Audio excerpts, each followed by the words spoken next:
Pico, presenting interactive content presentations, bring together the advantages of both orals and posters, and open up the opportunity for strengthened interaction between speakers and listeners.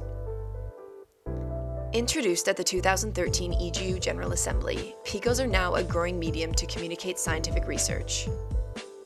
Each Pico session starts with a series of 2-minute-long presentations where each author describes the essence of their work, aiming to get the audience to want to find out more.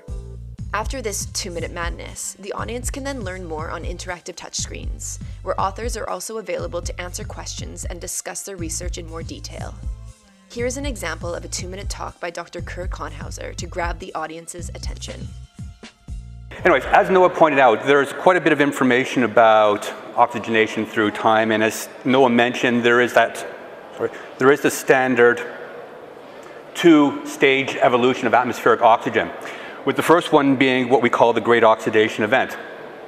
Now, the one thing that, if you read the literature, that becomes very apparent is it seems that we don't actually know very much about how oxygen first arose and then basically accumulated through time. Now, where I will disagree with a lot of people is I think we know quite a bit about oxygenation, and in particular, the Great Oxidation Event itself. Because when you take a look at the rock record, there is a lot of information in there that tells us something about when oxygen arose.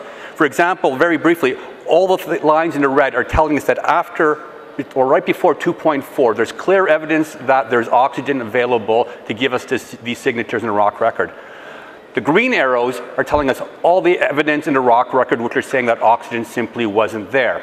So in other words, it seems, at least from my perspective, that the Great Oxidation Event, although it's a transient event, somewhere between 2.45 and 2.3, is, I think, firmly established. So, what do we then do with these recent papers that have come out? One of them being the paper that Noah talked about, Sean Crow, and the other paper being Noah's, which I'm a co-author on. The question being is, if the Great Oxidation Event, which records when there was oxygen in the atmosphere, is firmly established, at least in my mind, at 2.45, how do we reconcile these papers that suggest that there could have been oxygen already around 3 billion years ago?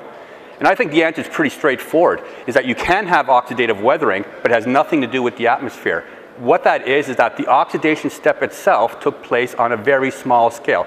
Think in terms of biological soil crust, think in terms of microbial mats.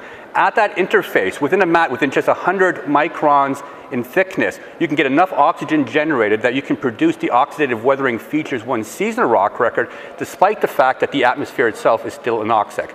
In other words, we can have the cake and eat it too by having oxygen being produced at 3 billion years, but this has nothing to do with the atmosphere itself. And if you want some more information, just come to my presentation. Thank you.